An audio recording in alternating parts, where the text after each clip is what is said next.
রহমাতুল্লাহ আলাইহি আল্লাহর ওয়ালি দাবিদার তুমি যুগের বাদশা আমার আখেরি নবীজির শরীর মুবারক চুরি করার জন্য ইহুদিরা আসতেছে।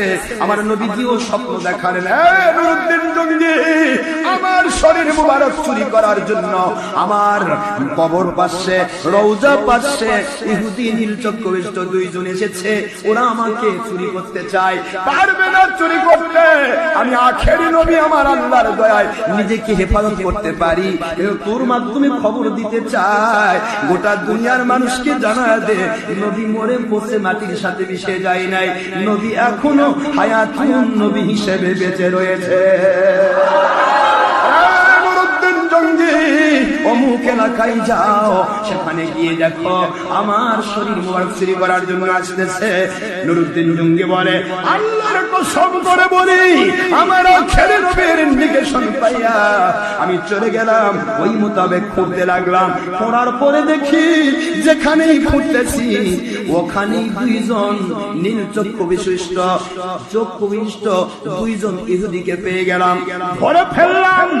আখেরি নবী মুহাম্মদ রাসূলুল্লাহ সাল্লাল্লাহু আলাইহি সাল্লাম দুনিয়ায় থাকতে কিছু জানতো না রে, দুনিয়ার অভাগা ওয়াহাবি খারেজিরা তোদের ভাষায়, কিন্তু আমার নবীর শরীর চুরি করতে আসতেছে ইহুদিরা, আমার নবী কবর থেকে কেমনে জানলে?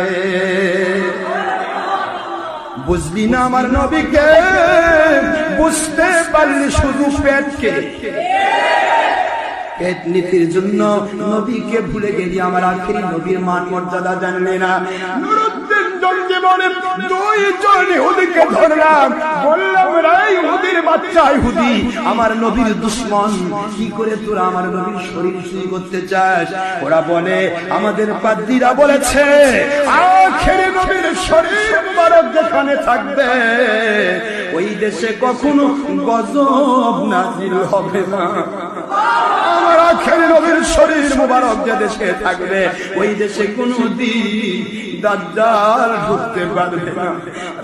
নুরুদ্দিন জঙ্গি, দুনিয়ার সবাই বিশ্বাস করতে পারে নবীদের শরীর পুজে যেতে পারে, আমরা ইহুদিরা জানি নবীদের শরীর কখনো মাটি খেতে পারে না। বুখারী মুসলিমের হাদিস, ইন্নাল্লাহ তাবারাকা ওয়া তাআলা হারামা আলাল আরদ, নিশ্চয় আল্লাহ পাক হারাম করেছেন জমিনের উপরে আনতাকুলা খাইতে, আনতাকুলা আজসাদাল আম্বিয়া, নবীদের শরীর মুবারক খাওয়া জমিনের জন্য আমার আল্লাহ হারাম করেছে। ইহুদিরা বুঝে নবীর শরীর পৌঁছতে পারে না, আর হাব্বা জুব্বা চুবিয়ালা দাঁড়িয়ালা জুব্বালা পাগিয়ালা ওয়াহাবে খালেদি টিভির পর্দায় করছে নবী পৌঁছে মাটির সাথে মিশে গেছে।